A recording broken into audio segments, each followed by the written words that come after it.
Welcome to James classes. আজকে নিয়ে আসছি পিএসসি মিসলেনিয়াস ডেইলি পরীক্ষার সমস্ত অঙ্কের অ্যানালাইসিস। 15/9/2024 যে পরীক্ষাটি হয়ে গেল পিএসসি মিসলেনিয়াসের, তার পুঙ্খানুপুঙ্খ বিশ্লেষণ নিয়ে চলে আসছি। প্রত্যেকটি অঙ্কের আজকে বিশ্লেষণ হবে, তোমরা সঙ্গে থাকো, শেষ পর্যন্ত দেখতে থাকো। দেখো কি আছে। 1 নম্বর প্রশ্ন, 1 থেকে 100 অবধি স্বাভাবিক সংখ্যার যোগফল কত? 1 থেকে 100 অবধি স্বাভাবিক সংখ্যার যোগফল কত? এই ধরনের অঙ্ক কিন্তু আমি আমার ক্লাসে করিয়েছি। দেখো কিভাবে করবে। 1 থেকে 100 পর্যন্ত স্বাভাবিক সংখ্যার যোগফল কিভাবে করবে? এই শেষ সংখ্যাটাকে 2 দিয়ে ভাগ করবে। 2 50 100, যেটা পেলে সংখ্যাটা সেই সংখ্যাটাকে আরেকবার লিখে দেবে, দিলেই উত্তর হয়ে যাবে। 50 50 আমার উত্তর হয়ে যাবে। অপশন বি উত্তর। যদি এরকম থাকতো 1 + 2 + 3 প্লাস ডট ডট দিয়ে 1000 পর্যন্ত থাকতো, তখন কি করতে? শেষ সংখ্যাটিকে 2 দিয়ে ভাগ করতে। 2 500 হচ্ছে 1000। আবার যে সংখ্যাটা পেলাম সেটা আবার লিখে দেবে, আবার 500। তাহলে এটাই হবে উত্তর। যদি এরকম থাকে 1 + 2 + 3 প্লাস ডট ডট দিয়ে 10 পর্যন্ত থাকে, তখন কি করবে?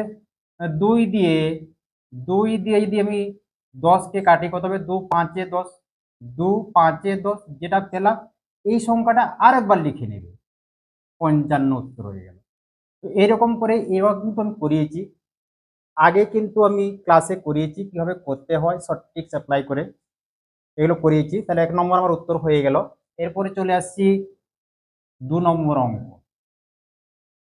2 নম্বর অঙ্কে কি আছে না, ঘড়িতে সকাল 9:15 বাজার সময়, ঘড়িতে সকাল 9:15 বাজার সময় ঘন্টার কাঁটা ও মিনিটের কাঁটা কত ডিগ্রি কোণ তৈরি করবে? 9:15 সময় ঘন্টার কাঁটা এবং মিনিটের কাঁটা কত ডিগ্রি কোণ উৎপন্ন করবে? কি করবে না, 38 - 11 m/2 লিখলেই উত্তর। 38 - 11 m/2। এইচ মানে কি না, এইচ মানে আওয়ার, ঘন্টা। এইচ বলতে আওয়ার, ঘন্টা, আর M for minute, M for minute. তাহলে কি হবে? 30 গুণিত কত ঘন্টা আছে? 9 ঘন্টা, মাইনাস 11/2 গুণিত কত মিনিট আছে না 15 মিনিট। তাহলে কত হবে? 9 × 3 = 270 হয়ে গেল, মাইনাস 11, 15 × 15 5, 15 × 15 16/2 দিলে কত হচ্ছে আমার? 270 মাইনাস 2 8 16, 2 2 4, 0.5 সমান কত হচ্ছে? 187.5। হয় এটা অপশনে থাকবে, না হলে এটাকে তোমরা কি করবে না 360 থেকে বাদ দিয়ে দিবে। 187.5 দিলে কত হবে না 172.5। এখানে অপশনে দেখো, অপশনে কিন্তু কোনোটা নেই, তাহলে এই অঙ্কটির অপশনগুলো কিন্তু ভুল ছিল। পরীক্ষার সময় এই প্রশ্নের যে অপশনগুলো দেওয়া ছিল, তাহলে প্রশ্নটাকে অপশনগুলো ভুল দেওয়া ছিল। হয় উত্তর হতো আমার 187.5 ডিগ্রি হতো, আর না হলে এটা হতো 172.5 ডিগ্রি। যে কোনো একটা থাকতে হতো, অপশন কিন্তু দেওয়া নেই। এরপরে চলে আসছি 3 নম্বর অঙ্কে। রবি ও মধুর, রবি ও মধুর সংগ্রহে থাকা গল্পের বইয়ের অনুপাত 2:3। গতবার বইমেলায় 6টি বই মধু নতুন করে ক্রয় করার ফলে এখন তাদের কাছে থাকা গল্পের বইয়ের অনুপাত হচ্ছে 1:3। রবি ও মধুর প্রথমে কয়টি বই ছিল? তাহলে প্রথমে রবি ও মধুর সংগ্রহে থাকা ছিল গল্পের বই, অনুপাত ছিল 2:3 ছিল। তারপরে কি করলো না, মধু কিছু নতুন বই ক্রয় করলো, পরে সেই অনুপাতটা কত হলো না 1:3 হলো। তো এই অঙ্কটির ক্ষেত্রে যদি অপশান ধরে তোমরা করো, খুব ইজিলি হয়ে যাবে। যেমন দেখো 4 এবং 6 যদি ধরি, 4 এবং 6 অনুপাত দেখো 2 2 4, 2 3 6, এই অনুপাতের সঙ্গে মিলে যাচ্ছে। আবার এই যে 4 ছিল আর কত ছিল? 6 ছিল। কে কিনলো? না মধু কিনেছে। কটে কিনেছে? না মধু গল্পের বই আরো কিনেছে। কটা? না মধু কিনেছে আরো নতুন করে গল্পের বই কিনেছে। কটি? 6টি। তাহলে এর সঙ্গে যদি 6 যোগ করে তাহলে কত হচ্ছে? 4:12। দেখো 4 একে 4, 4 3 12 মিলে যাচ্ছে 1 3 হয়ে যাচ্ছে। তাহলে অবভিয়াসলি আমার উত্তর কত হচ্ছে? অপশন বি উত্তর হয়ে গেল। না হলে যদি অঙ্কের মাধ্যমে তোমরা করতে চাও সেটাও করতে পারো। ধরে নেবে রবির কাছে ছিল এক্সটি 2xt, 2:3 ছিল, তাহলে রবির কাছে ছিল 2xt আর মধুর কাছে ছিল 3xt।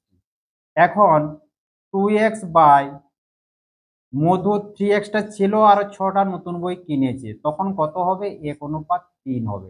এখন কোনাকুনি গুণ করে দাও, 2 3 এ 6, 6x সমান হচ্ছে 1 দিয়ে গুণ করলে হচ্ছে 3x প্লাস 6, তাহলে আমার 6x মাইনাস 3x সমান হচ্ছে 6। তাহলে 3x সমান যদি 6 হয়, x সমান কত হবে? 6/3 সমান হচ্ছে আমার 2 হয়ে যাচ্ছে। x সমান হলো আমার 2। x সমান যদি 2 হয় তাহলে রবির কাছে কটি বই হবে? রবির কাছে হবে 2 ইন্টু 2 সমান 4টি, আর মধুর কাছে কত ছিল? 3 ইন্টু x এর মান 2 পেয়েছি সমান 6টি। তাহলে 4টি এবং 6টি এভাবেও করতে পারো। এরপরে চলে আসছি, রমেন প্রতি কেজি ব্রয়লার মুরগি 115 টাকা দরে ক্রয় করে 20% লাভ পেতে চাইলে বিক্রয় মূল্য কত হবে? তাহলে 1 কেজি ব্রয়লার মুরগির দাম কত বলা আছে? না, 1 কেজি ব্রয়লার মুরগির দাম বলা আছে 115 টাকা। 115 টাকা ব্রয়লার মুরগির দাম এটা কিনেছে, রমেন এটা কিনেছে 115 টাকা পার কেজি ধরে। এখন কি করছে? না 20% লাভ করতে চাইছে। 20% লাভ করতে চাইলে 100 জিনিসকে কত টাকায় বিক্রি করতে হবে? 120-তে বিক্রি করতে হবে। তাহলে কি করবে? 115 গুণিত 120/100 করে দেবে। একটা শূন্য কাটো, 2 6 12, 2 5 10, 5 2 10, 5 3 15 দিলে কত হচ্ছে? 3 6 18, 8 3 6 2 12, 12 একে 13, 138 টাকা আমার হয়ে যাচ্ছে। 138 টাকা। তো এরকম 5 নম্বর অঙ্ক নিয়ে আজকে আমরা একটার পর একটা করে যাব। পিএসসি মিসেলেনিয়াস 2024 সালে 15/9/2024 সালে যে অঙ্কগুলি পড়েছিল সেই সমস্ত অঙ্কের অ্যানালাইসিস নিয়ে আজকে প্রত্যেকটি অঙ্ক করব, একটার পর একটা করে যাব। তোমরা প্রথম থেকে শেষ পর্যন্ত থাকো, দেখতে থাকো। চলে আসছি 5 নম্বর অঙ্কে। কোনো একটি সংখ্যার একক স্থানীয় অঙ্কের এবং দশক স্থানীয় অঙ্কের যোগফল নয়। অঙ্কদ্বয়ের স্থান পরিবর্তন করলে পূর্বের ও বর্তমান সংখ্যাদ্বয়ের অন্তর হয় 9। সংখ্যাটি কত? কোনো একটি সংখ্যার একক স্থানীয় অঙ্ক এবং দশক স্থানীয় অঙ্কের যে যোগফল তা হচ্ছে 9, এবং অঙ্কদ্বয় যদি স্থান পরিবর্তন করে তাহলে মূল সংখ্যা এবং যে পরিবর্তিত সংখ্যা তাদের যে অন্তর হয় 9। সংখ্যাটি কত? তাহলে এই সমস্ত অঙ্কের ক্ষেত্রে তোমরা অপশন ধরে করবে। এই সমস্ত অঙ্ক কি হবে? অপশন ধরে করলে অতি সহজেই হয়ে যাবে। দেখো, আমি যদি প্রথম 72 ধরি, 72 এর অঙ্কদের সমষ্টি কত? না 9 হচ্ছে। এটা আমার শর্তটা মিলে যাচ্ছে, দুটা অঙ্কের যোগফল 9, এটা মিলে যাচ্ছে। এরপরে পরবর্তী শর্তটা দেখে নাও কি আছে। যদি চেঞ্জ হয়, 27কে যদি আমি চেঞ্জ করি, একককে দশক এবং দশককে একক করি, তাহলে কত হবে? 72কে যদি আমি ইন্টারচেঞ্জ করি, অঙ্ক দুটি ইন্টারচেঞ্জ করি, তাহলে হবে 27 হবে। তখন এদের অন্তর কত হচ্ছে? অন্তর হচ্ছে 45। তাহলে আমার 9 হচ্ছে না, নট ইকুয়াল টু 9। তারপরে অপশন দেখো 18। 18 অঙ্ক দুটির যোগফল হচ্ছে 9। একটা শর্ত আমার ফুলফিল করছে, যোগটা। এবং এই অঙ্ক দুটি যদি ইন্টারচেঞ্জ করে তাহলে কত হবে? 18 যদি ইন্টারচেঞ্জ করে তাহলে 81 হবে। 81 এবং 18 এর কত হচ্ছে বিয়োগফল? অন্তরটা হচ্ছে 63। এইটা নট ইকুয়াল টু 9 হচ্ছে। তারপরে চলে আসে 54। 54 অঙ্ক দুটির সমষ্টি 9 হচ্ছে, অঙ্ক দুটির সমষ্টি 9 হচ্ছে, কিন্তু দেখে নেব সেকেন্ড সূত্রে যেটা আছে, পূর্বের সংখ্যা আর বর্তমান সংখ্যার অন্তর 9 হচ্ছে কিনা। তাহলে 54 যে সংখ্যাটি ছিল তার অঙ্ক দুটি যদি ইন্টারচেঞ্জ করা হয় কত হবে? না 45 হবে। এর অন্তর দেখে নাও 9 হচ্ছে, তাহলে এটা 9 এর সঙ্গে সমান হলো। তাহলে আমার উত্তর কত হয়ে গেল? 54। 54 আমার উত্তর হয়ে গেল। এই সমস্ত অঙ্কগুলো কিন্তু অপশন দেখে করলে খুব সহজেই হয়ে যাবে। এরপরে চলে আসছি 6 নম্বর অঙ্ক। দুইটি সংখ্যার অনুপাত 5:13, যদি গসাগু 11 হয় তবে সংখ্যাদ্বয় কি হবে? যদি অনুপাত দেওয়া থাকে এবং গসাগু দেওয়া থাকে, অনুপাত যদি দেওয়া থাকে এবং গসাগু দেওয়া থাকে, খুব ইজিলি হয়ে যাবে। কি করবে, যেটা গসাগু ছিল সেই গসাগু দিয়ে গুণ করে দেবে।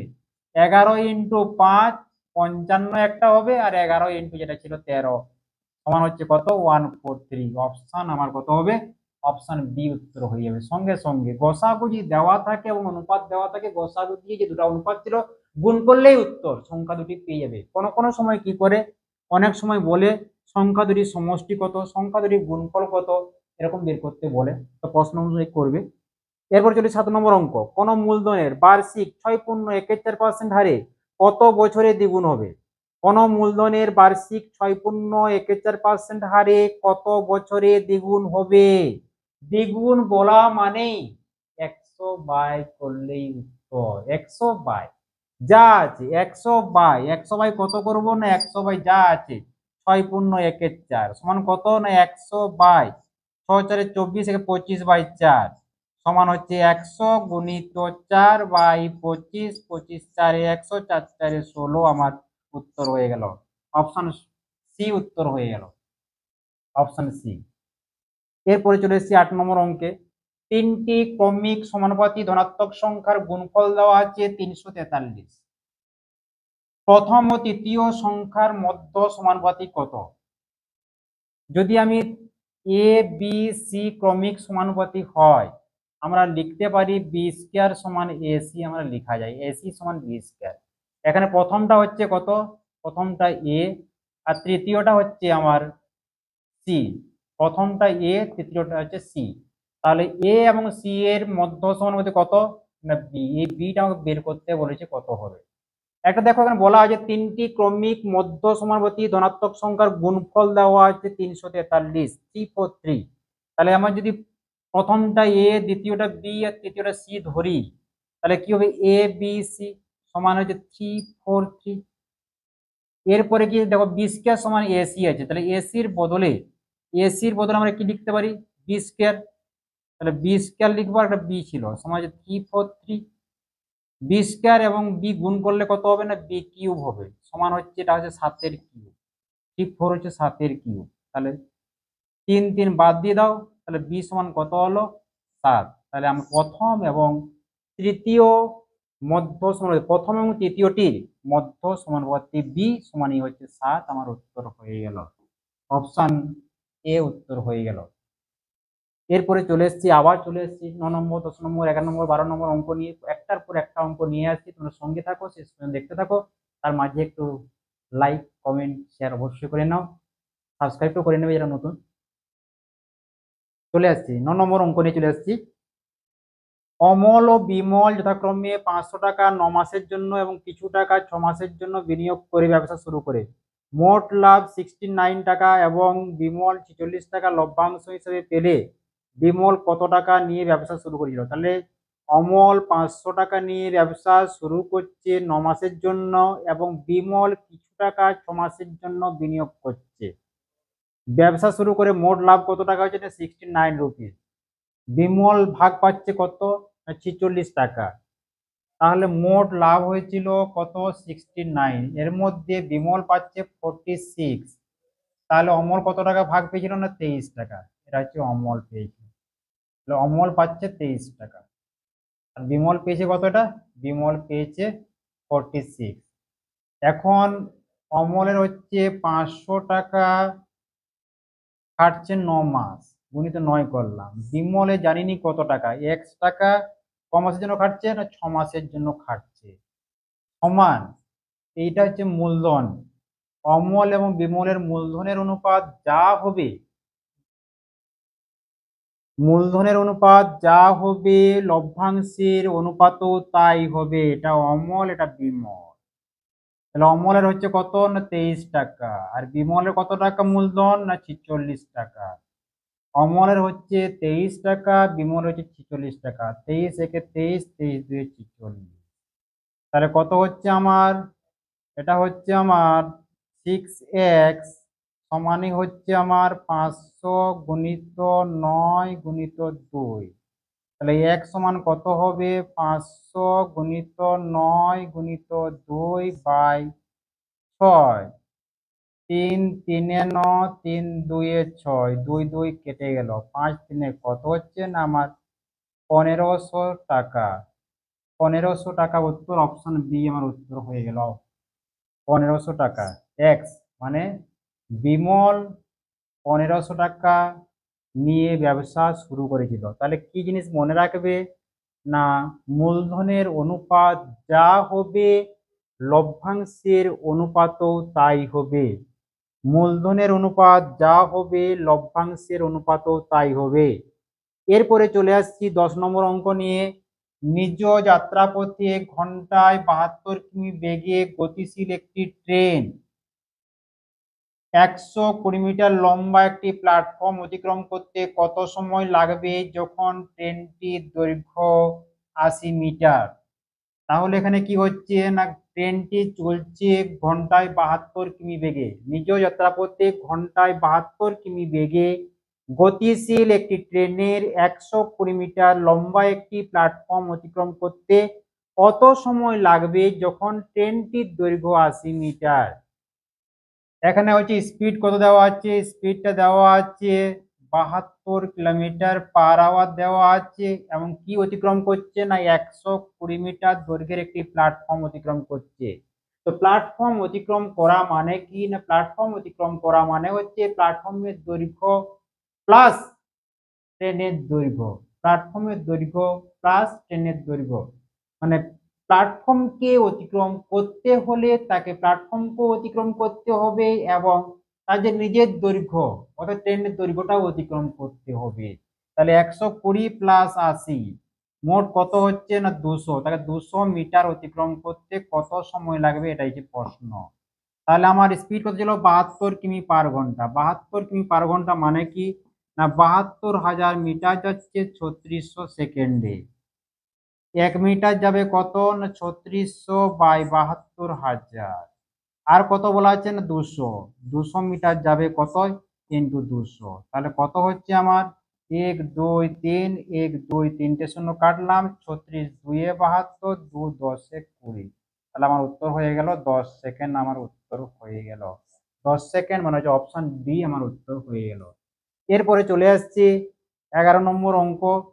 একটি বাগানে 127টি চারাগাছকে বাগানটিতে যতগুলি সারি আছে প্রতিটি সারিতে ততগুলি চারাগাছ লাগানোর পর দেখা গেল 6টি চারাগাছ অধিক হলো। বাগানটিতে কতগুলি সারি আছে? একটি বাগানে 127টি চারাগাছকে বাগানটিতে যতগুলি সারি আছে প্রতিটি সারিতে ততগুলি চারাগাছ লাগানোর পর দেখা গেল 6টি চারাগাছ অধিক হলো। বাগানটিতে কতগুলি সারি আছে? তাহলে যতগুলি সারি আছে প্রতিটি সারিতে ততগুলি চারাগাছ লাগানো হয়েছে। যতগুলি সারি আছে ততগুলি প্রতি সারিতে চারাগাছ লাগানো হয়েছে। যতগুলি সারি আছে প্রতিটি সারিতে ততগুলি চারাগাছ লাগানো হয়েছে। যে সংখ্যাটি অধিক হয়েছিল, মোট চারাগাছ ছিল 127, অধিক হয়েছে কত না অধিক হয়েছে 6টি। 6 বাদ দিয়ে দাও। 6 বাদ দেওয়ার পর যে সংখ্যাটা পাবো তার বর্গমূল করে দেবে। 121-এর বর্গমূল করলেই উত্তর। 121-এর বর্গমূল কত না 11। আমার অপশন সি উত্তর হয়ে গেল। অপশন সি উত্তর হয়ে গেল 11 উত্তর। এরপরে চলে আসছি 12 নম্বর, 13 নম্বর, 14 নম্বর অঙ্ক নিয়ে একটার পর একটা অঙ্ক নিয়ে আসছি, তোমার সঙ্গে থাকো। চলে আসছি 12 নম্বর অঙ্ক নিয়ে চলে আসছি। 12 নম্বর অঙ্ক, 13 নম্বর অঙ্ক, 14 নম্বর অঙ্ক প্রত্যেকটা অঙ্ক করাবো আজকে পুরো ফুল অ্যানালাইসিস। পিএসসি মিসেলেনিয়াস 2024 15/9/2024 সালে যে পরীক্ষাটি হয়েছিল তার পুরো ফুল অ্যানালাইসিস নিয়ে চলে আসছি। দেখো 12 নম্বর অঙ্ক। একজন পাইকারি ওষুধ বিক্রেতা এক ক্রেতাকে 20% ছাড় দেওয়ার পরেও 15% লাভ করলো। ওষুধের সর্বাধিক বিক্রয় মূল্য 550 টাকা হলে তার প্রকৃত মূল্য কত? একজন পাইকারি ওষুধ বিক্রেতা এক ক্রেতাকে 20% ছাড় দেওয়ার পরেও 15% লাভ করলো। ওষুধের সর্বাধিক বিক্রয় মূল্য 550 টাকা হলে তার প্রকৃত মূল্য কত? তাহলে 550 টাকা হচ্ছে আমার 550 টাকা কি, এটা হচ্ছে এমআরপি। এমআরপি হচ্ছে 550। 20% ছাড় দিচ্ছে। 20% ছাড় দেওয়া মানে কত বিক্রি করবে? বিক্রি করবে 80 বাই 100। এখন কি হচ্ছে না, এখন হচ্ছে 15% লাভ করেছে, এটা ছাড় দেওয়ার পরেও 15% লাভ করছে। এটা হচ্ছে এমআরপি থেকে এটা চলে এলো কি, এটা হচ্ছে এসপি। এখন এই এসপি থেকে সিপি আসতে গেলে কি করতে হয়, এসপি মানে হচ্ছে, এসপি হচ্ছে বিক্রয় মূল্য আর সিপি হচ্ছে ক্রয় মূল্য, সেলিং প্রাইস, এটা হচ্ছে কস্ট প্রাইস। এসপি থেকে সিপি আসতে গেলে কি করতে হবে না, এটা ছিল এসপি, ছিল আমার, এটা ছিল এসপি। তাহলে এখন সিপি আসতে গেলে কি হবে, এইটাকে কি করতে হবে, 100/100 কত হবে, 15% লাভ বলেছে মানে 115 লিখবে।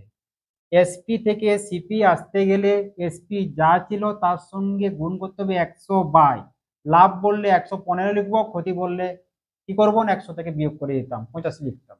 100 100 কেটে দাও, 5 23 115, 5 20 80। তাহলে একটা কি পাচ্ছি না, নিচে একটা 23 সংখ্যাটি আসছে, 23 একটি সংখ্যাটি আসছে, যাতে কি হলে একটা পূর্ণ সংখ্যা আসবে না, দশমিক ভগ্নাংশে আসবে। দশমিক ভগ্নাংশে একটা উত্তর নাই, অপশন আমার নান হয়ে যাবে, কিছু করার দরকার নাই। যা দেখতে পাচ্ছি পুরাপুরি কাটাকাটি হয়ে যেহেতু হচ্ছে না, পূর্ণ সংখ্যায় উত্তর আসবে না, তার উত্তর কি হয়ে যাবে, আমার নান হয়ে যাবে। এরপরে চলে আসছি 13 নম্বর অঙ্ক। 13 নম্বর অঙ্ক কি করবে না, কোন ক্ষুদ্রতম সংখ্যা থেকে 1 বিয়োগ করলে বিয়োগফল 12 16 28 দ্বারা বিভাজ্য হবে। কোন ক্ষুদ্রতম সংখ্যা থেকে 1 বিয়োগ করলে বিয়োগফল 12 16 28 দ্বারা বিভাজ্য হবে। কি করবে প্রথমে না, 12 16 এবং 28 এর লসাগু করবে, লসাগু যা বেরাবে তার সঙ্গে 1 যোগ করে দিবে। তাহলে প্রথমে আমরা 12 16 এবং 28 এর কি করব, লসাগু করব। 2 6 12, 2 8 16, 2 14 28, 2 3 6, 2 4 8, 2 7 14। তাহলে কত হচ্ছে, 7 4 28, 28 3 84, 84 2 দিলাম, 2 7 4 28 3 84, 84 4 হচ্ছে আমার 336, লসাগু হলো, এলসিএমটা হচ্ছে আমার 336। 2 ইন্টু 2 ইন্টু 3 ইন্টু 4 ইন্টু 7, 336। এর সঙ্গে কি করবো না, এক যেহেতু বিয়োগ করলে বলেছি, এক যোগ করে দিবে। আর উত্তর হচ্ছে আমার 337, আমার উত্তর হয়ে গেল, অপশান ডি উত্তর হয়ে গেল। এরপরে চলে আসছি মিতা এবং অরুণ, প্রথমে যথাক্রমে 700 টাকা এবং 900 টাকা নিয়ে একটি ব্যবসা শুরু করলো। 4 মাস পর মিতা আরো 500 টাকা যোগ করলে অরুণ একই সময়ে 300 টাকা তুলে নিল। বছরের শেষে 1720 টাকা লাভ হলে মিতা ও অরুণের লাভ কত হলো। তাহলে মিতা এবং অরুণ প্রথমে কি করছে, যথাক্রমে 700 টাকা এবং 900 টাকা দিয়ে একটা ব্যবসা শুরু করছে। তারপরে কি হলো না, 4 মাস পরে মিতা আরো 500 টাকা দিচ্ছে এবং ওই একই সময়ে অরুণ কি করছে না 300 টাকা তুলে নিচ্ছে। বছরের শেষে 1720 টাকা লাভ হলে মিতা ও অরুণের কত লাভ হবে। তাহলে মিতা প্রথমে কি করছে না, মিতা প্রথমে শুরু করছে বিজনেসটা 700 টাকা। এই 700 টাকা কত মাস দিচ্ছে না, 4 মাস দিচ্ছে, 700 ইন্টু 4। বাকি থাকলো কত মাস না, বাকি থাকছে 4 মাস দিয়ে দিচ্ছে, তারপরে বাকি থাকছে 8 মাস। এই 8 মাসটা কত টাকা খাটছেন না, এই 700 টাকা দিয়েছিল তার সঙ্গে আরো সে এড করলো 500 টাকা। 700 আর 500 কত হলো, তাহলে 7 5 1200। এই 1200 টাকাটা 8 মাস খাটছে, বাকি 8 মাস খাটছে, তাহলে কত হলো, 7 4 2800 যুক্ত 12 8 9600, তাহলে কত হচ্ছে 0 0 814 4 12,400 টাকা হলো। এটা কার না, মিতার মূলধন। ঠিক তেমনি অরুণের মূলধনটাও বের করবো। অরুণের কত টাকা, 900 টাকা দিয়ে শুরু করেছিল, 4 মাস কাটছিল, 9 4 3600 টাকা। আর কি হলো না, তারপরে সে 300 টাকা তুলে নিচ্ছে, 900 টাকা দিয়েছিল সেখানে 300 তুলে নিলে কত হবে, 900 থেকে 300 600 হবে। বাকি থাকছে কত মাস না, 8 মাস, 8 6 4800। এই টাকাটা 1 বছর হয়ে গেল, 0 0 814 4 84। তাহলে মিতার মূলধন হচ্ছে 12,400 আর অরুণের মূলধন হচ্ছে তোমার 8,400। তাহলে অনুপাতটা কি হচ্ছে, 4 3 12, 4 1 4, 4 2 8, 4 1 4, 31:21। তাহলে মিতা কত পাবে, মিতা পাবে 31 বাই, যোগ করলে কত হচ্ছে 52, ইন্টু হচ্ছে 1720। এই 1720 কে কি করব, 13 4 52, 13 1 13, 13 4 17, কাটছে না। তাহলে যেহেতু কাটছে না 2 দিয়ে কাটবে, কিন্তু পুরোপুরি কাটছে না যেহেতু, তাহলে কি হবে, একটা দশমিক ভগ্নাংশে উত্তর আসবে, দশমিক ভগ্নাংশে উত্তর আসবে, কিন্তু এখানে সব পূর্ণ সংখ্যায় উত্তর দেওয়া আছে, তার উত্তর হয়ে গেলাম অপশন ডি, আমার উত্তর হয়ে যাবে নান। অপশন ডি উত্তর হয়ে গেল আমার নান। এরপরে চলে আসছি যতগুলি অঙ্ক আছে, আর এরপরে আমরা সবগুলো করে দেবো, তোমরা সঙ্গে থাকো, শেষ পর্যন্ত দেখতে থাকো। চলে আসছি 15 নম্বর অঙ্ক নিয়ে। 15, 16, 17, 18 এটাই শেষ অঙ্ক এগুলো। এরপরে কোনো অঙ্ক নেই, যা কিছু আছে রিজনিং আছে, রিজনিং নিয়ে একদিন আলোচনা করব। তো আজকে চলে আসছি 15 নম্বর অঙ্ক নিয়ে। 120 মিটার দূরত্ব বিশিষ্ট দুটি স্টেশন থেকে বিপরীতমুখী দুটি ট্রেন যথাক্রমে 60 কিমি/ঘন্টা এবং 30 কিমি/ঘন্টা বেগে একই সময় যাত্রা আরম্ভ করে। অধিক গতিসম্পন্ন ট্রেনটি 40 মিনিট যাত্রা করার পর দাঁড়িয়ে যায়। অপর ট্রেনটি কতক্ষণ পর প্রথম ট্রেনটির সঙ্গে মিলিত হবে? 120 কিমি দূরত্ব বিশিষ্ট দুটি স্টেশন থেকে বিপরীতমুখী দুটি ট্রেন যথাক্রমে 60 কিমি/ঘন্টা এবং 30 কিমি/ঘন্টা বেগে একই সময়ে যাত্রা আরম্ভ করে। অধিক গতিসম্পন্ন ট্রেনটি 40 মিনিট যাত্রা করার পর দাঁড়িয়ে যায়। অপর ট্রেনটি কতক্ষণ পর প্রথম ট্রেনটির সঙ্গে মিলিত হবে? তাহলে তারা 40 মিনিট পর্যন্ত যে দুটি স্টেশন ছিল, সেই দূরত্ব ছিল 120 কিলোমিটার। এদিক থেকে যে ট্রেনটি আসছে এবং বিপরীত দিক থেকে যে ট্রেনটি আসছে, তারা কিন্তু উভয়েই 40 মিনিট পর্যন্ত চলছিল। তাহলে যেহেতু পরস্পরের অভিমুখ বিপরীত দিকে, তাহলে আপেক্ষিক বেগটা কত হবে? আপেক্ষিক বেগটা হবে যোগ হবে। কত কত হবে? একটার গতিবেগ ছিল 60 আর একটা ছিল 30, তাহলে কত হচ্ছে আমার 90 কিমি/ঘন্টা। এই এরা হচ্ছে আপেক্ষিক বেগ। এই আপেক্ষিক যখন দুদিকেই চলছে, প্রথম ট্রেনটি চলছে, দ্বিতীয় ট্রেনটি চলছে, 90 কিমি/ঘন্টা হলো আপেক্ষিক বেগটা। তাহলে এই 90 কিলোমিটার যাচ্ছে কত মিনিটে? না 60 মিনিটে বা এক ঘন্টায়। তাহলে 1 ঘন্টা বা 60 মিনিটে কতটা যাচ্ছে? না 90 কিলোমিটার। তারা চলেছে, উভয়ই চলেছে। 1 মিনিটে কত? 90/60। আর কত?